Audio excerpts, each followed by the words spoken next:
Nick, let's go right into platform migration. Yeah. So before we start, let's try to get a sense of, how many people actually are thinking about platform migration. So within the next 6 to 12 months, are you considering changing platforms?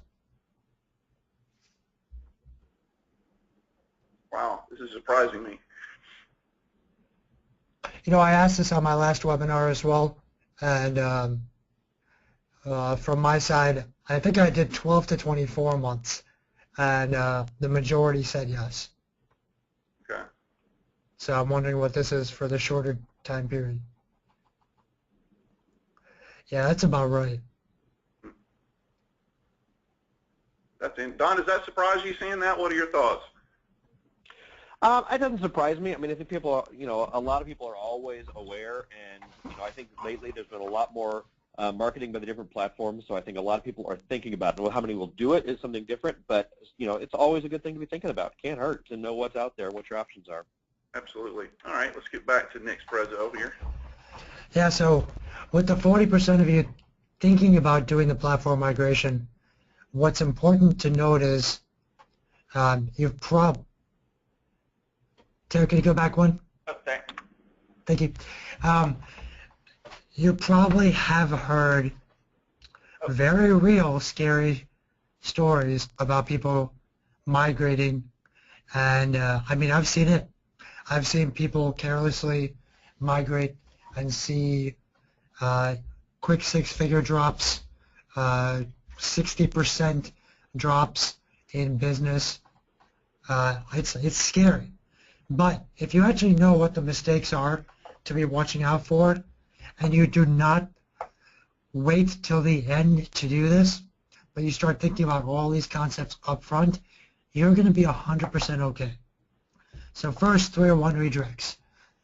Whatever the URL structure is that you're going to change, whatever happens, every page from your old site has to be accounted for.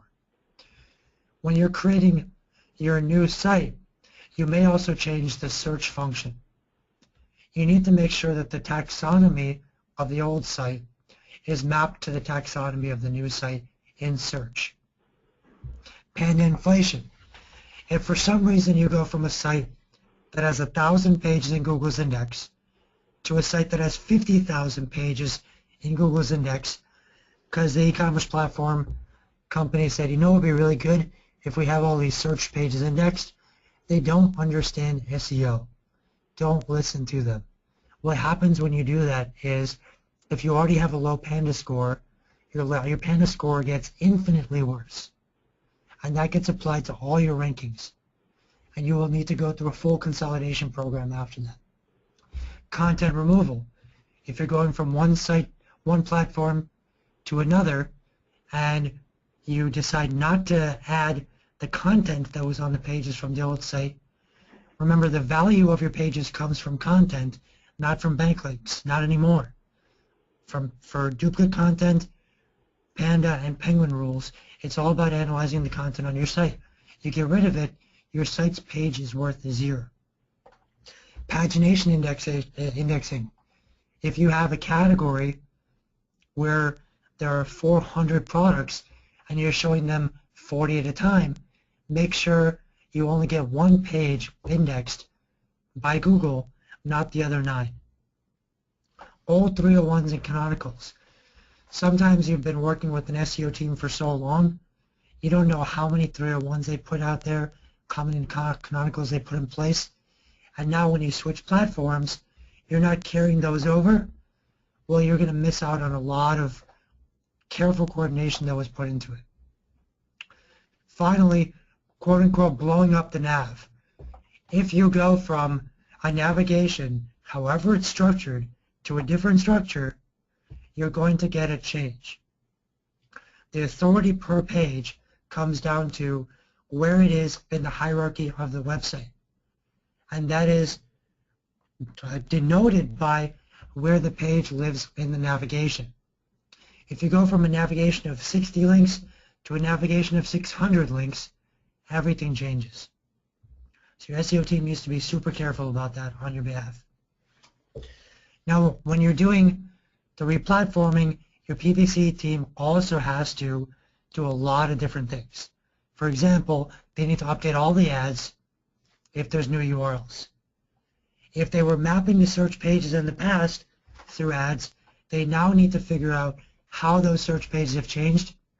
Is there a better experience now? Did you take some pages that used to be in search results, now it has its own category? Have you limited the search pages? All of that information needs to be carefully analyzed so that the ads are not sending people to the wrong page or a blank page. Behavioral shifts.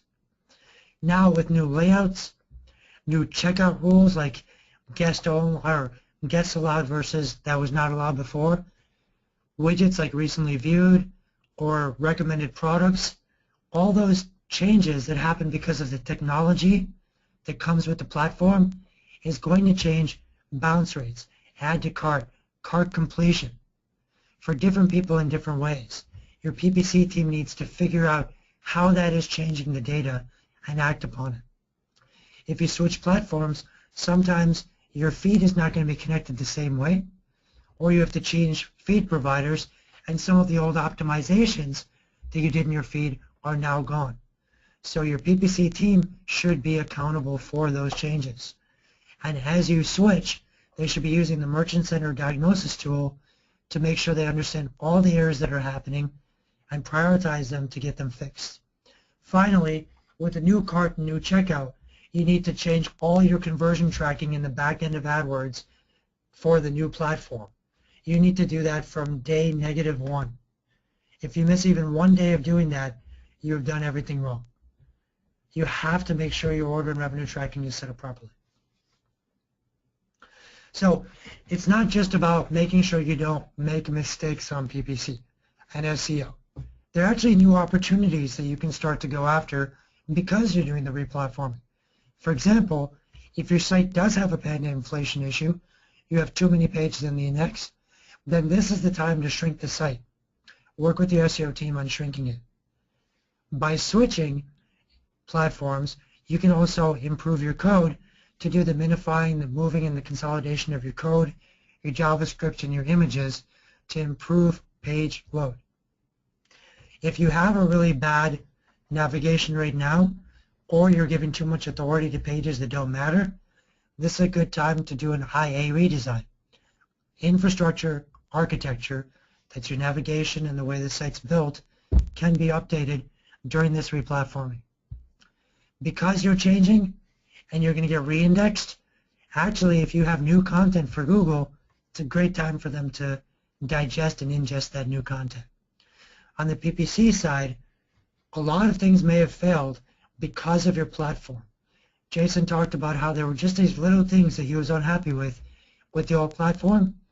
Well, now that you have fixed those things, a lot of the old failures can be tested and it may work now.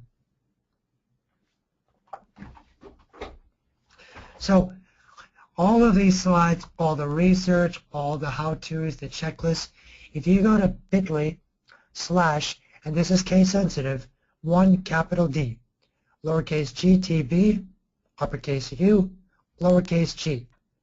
Please take a moment to write that down, find a pen, open up a Microsoft Word, whatever you need to.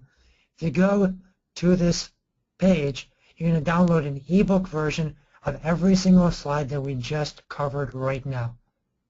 That way you can make a collage on your wall or something.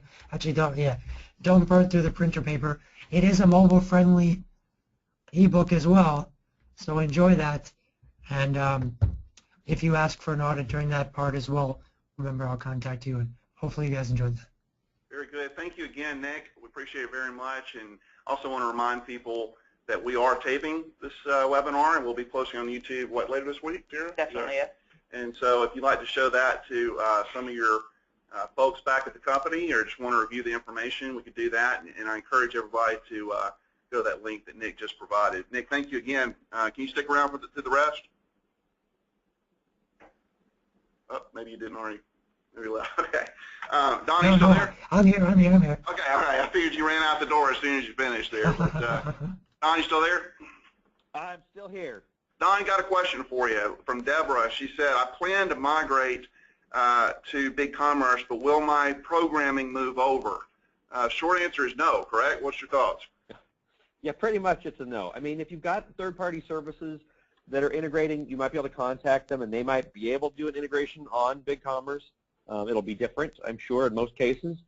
Most of the programming otherwise pretty much has to be redone, which is because each platform not only can't use the same code, but has to be done differently. You may get similar output in the end, but how it gets there is different. So basically, it's mostly no, unfortunately. I see. Okay. You know, JT, I was just thinking that, you know, one of the things we tell clients all the time is from a risk perspective, one of the biggest things they have to look at from platform migration is the SEO drop. Because we've seen, Jerry, you've seen it, that you know, when it's done right, you see a small drop and then it realigns. But if you do it wrong, it can hurt you. You know, we've seen both cases. And so we really encourage you to, you know, look at hiring a company like Exclusive Concepts or really making sure it's done right. Nick, thank you again for that good info.